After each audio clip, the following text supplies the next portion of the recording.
to the Broncos, and they didn't have a pick until the third round, and they started out with defensive tackle Tyler Oyindin from Texas A&M.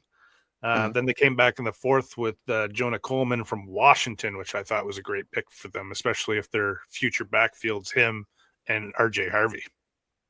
Yeah, I agree. And with Sean Payton, too, he's one of those guys that he's going to cycle through backs, and he's been trying to find it.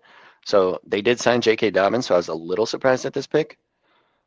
But I was also surprised that Jonah Coleman was on the board in the fourth round. And in Denver, they probably saw him a lot out there in Washington because it's not a far trip for them to make. No, and also JK's only signed to 1 year, right? Like he's kind of that true bridge player right now. Or yeah, exactly. Just help get. You're just going to be a guy for a year. Yeah, let Jonah Coleman get up to speed on the offense. Do you think that this lowers RJ Harvey at all? Because one of the things with Coleman we know is that he's a good pass catcher, and that is what RJ Harvey was doing last year. He had, 58 targets? I think Harvey's moved down to RB3 there now.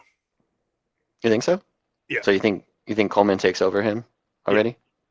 Yeah. He was taken 2 rounds later. He was just in one of those situations, right, where it was a good situation, but he didn't take advantage. JK was actually better than him.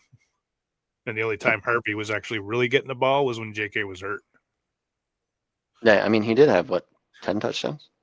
8 touchdowns? And then the pick I love, this is one of my top 10 picks of the draft.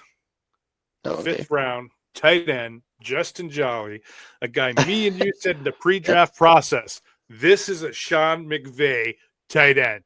If Sean he Payton. goes there, or Sean, yeah. Yep. What's his name again? Sean Payton. If he goes there, he is going to friggin' fly off the charts. And you know where I'm getting him in these mock drafts, man? End of the third round. Really? Yeah. I was sending it to Terrence. He's like, no Justin Jolly, because I sent him I had it down into 3.1 on the one.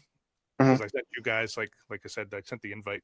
Try to get you guys invited onto this with the DLF stuff. And he's like, no Justin Jolly. I'm like, I'm up in 3 picks, man. He's my number one guy. And I got him at 3.08. That's just crazy. And Ryan did a commissioner pick because I was sleeping and he took friggin' Jeff Caldwell. I'm like, no way in the fourth. I'm like, I would have taken Justin Jolly there, easily. So you can get him late fourth, early fourth, late third easily. And this guy to me is going to be a fantasy star. Maybe not year one, but tight ends you want to own. I think this is one of the guys right up there. Oh, I agree. I mean, he's one of the ones that we talked about early enough, and he ends up with a great spot. They did take another tight end named Dalton Bentley from Utah, but he's more of a blocking tight end. Yep, and